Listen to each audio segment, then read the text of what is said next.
Hi guys, Bill here, with a few thoughts on Simpits. Now the obvious question has to be, what is a simpit, Baldy? Well, while I sort out a little transit damage on screen there, I'll be happy to explain. If you play simulators, the chances are that you're more interested in making the experience as immersive as possible than you are in high scores or artificial game achievements. A truly rewarding simulation should make you feel a little of what it's trying to represent.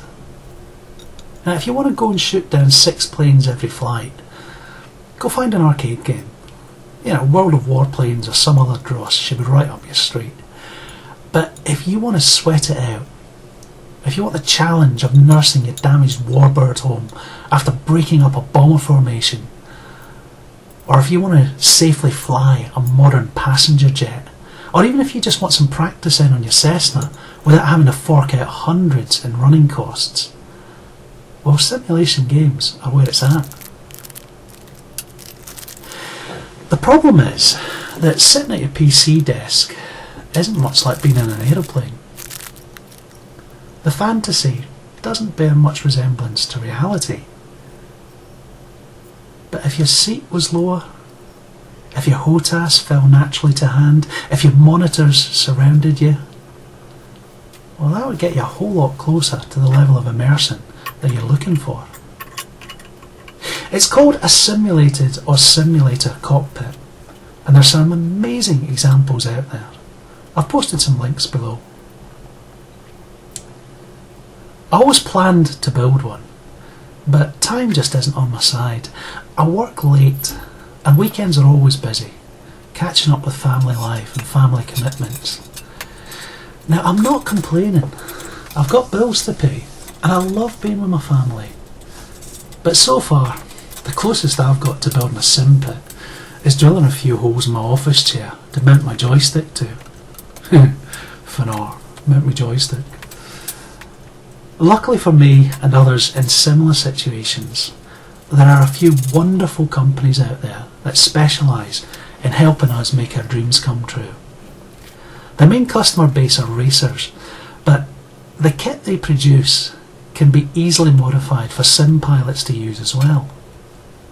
Now the cost varies. You can go from under $200, under £100 or euros, for a gaming chair, and go all the way up to multiple thousands for full motion projector surrounded simulators that border on military or civil aviation standards. Now, I played it sensibly, well, fairly sensibly. I narrowed my choice down to 2, the Abuto Revolution and the Pagnian GT Ultimate. There doesn't seem like there's much between them. I mean, I personally think that the GT looks cooler, but some really neat features on the Revolution as well. In the end, for me, it came down to availability. Pagnian UK always seemed to have stock. Abuto didn't. They didn't have anything for weeks on end. And that might be something for them to ponder if word of this video ever gets back to them. Now, these things aren't cheap.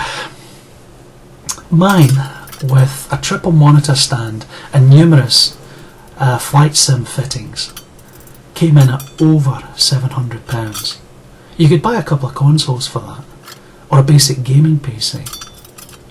Of course, with a bit of luck, the Simpit's going to outlast all of those. Now the GT is multi-adjustable. You can change every peripheral's mounting point, you can move the chair, adjust the monitor height, all that good stuff. It can be set up for racing. It's got a sturdy central mount, which is pre-drilled for the more popular wheels, and it's got an adapter for those that won't bolt onto a flat surface. The pedal plate has track slots, again for racing peripherals, but drilling it out to permanently mount rudder pedals wouldn't be hard. Gear shifters can be bolted either side of the chair, or they can be put next to the wheel. It's your choice. Again, the brackets that it's supplied with come pre-drilled for the most popular shifters that are currently on sale. Now, for flight simmers, There's a different set of mounting plates, and some different brackets and some different mounting arms. The wheel mount can take a flight yoke, and there are multiple options for fitting your throttle quadrant or your HOTAS.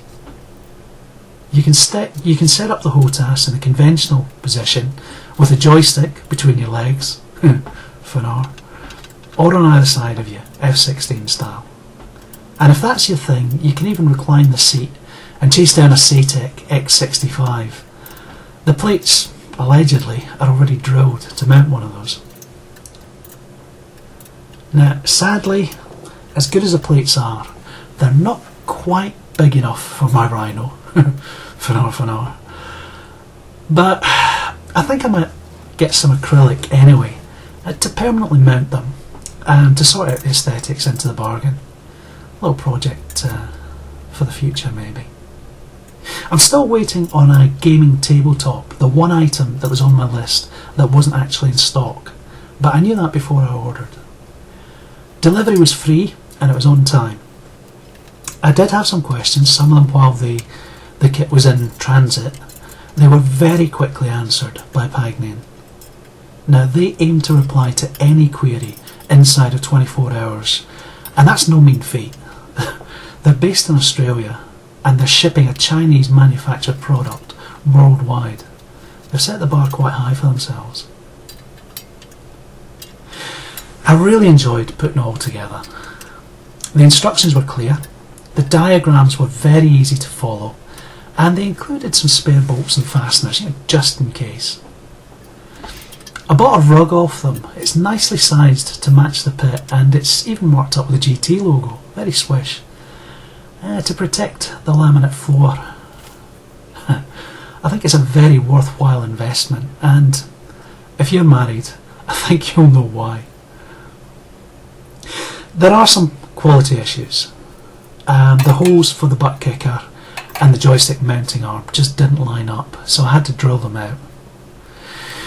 And that was bloody irritating, and there's not really any excuse for it. I mean, this is basic engineering standards, people. The weld on one of the monitor mounting arms was very poor. The crossbar still fits just, but again, it's not a hard thing to get right. Any first year engineering student in Glasgow would have done a better job of that. Design wise, well, the brackets that you attach to the back of the monitor are meant to clip onto place on the crossbar. Well, they don't. The monitor isn't rigidly mounted. It can slide around. Now that's not a major drama, but yet again it's an irritating detail that would have been fairly easy to get right and properly checked before the kit left the factory. But I'm nitpicking here. These are fairly minor points.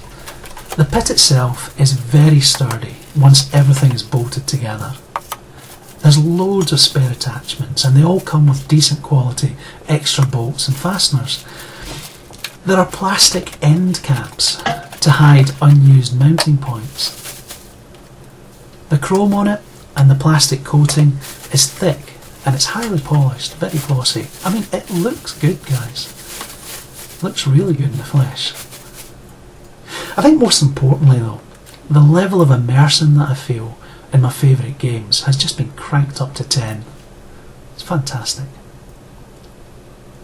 I can't really say whether it's worth the expense. I mean, for me, sure. I mean, it is so worth it. I'm still grinning from ear to ear weeks after buying the thing.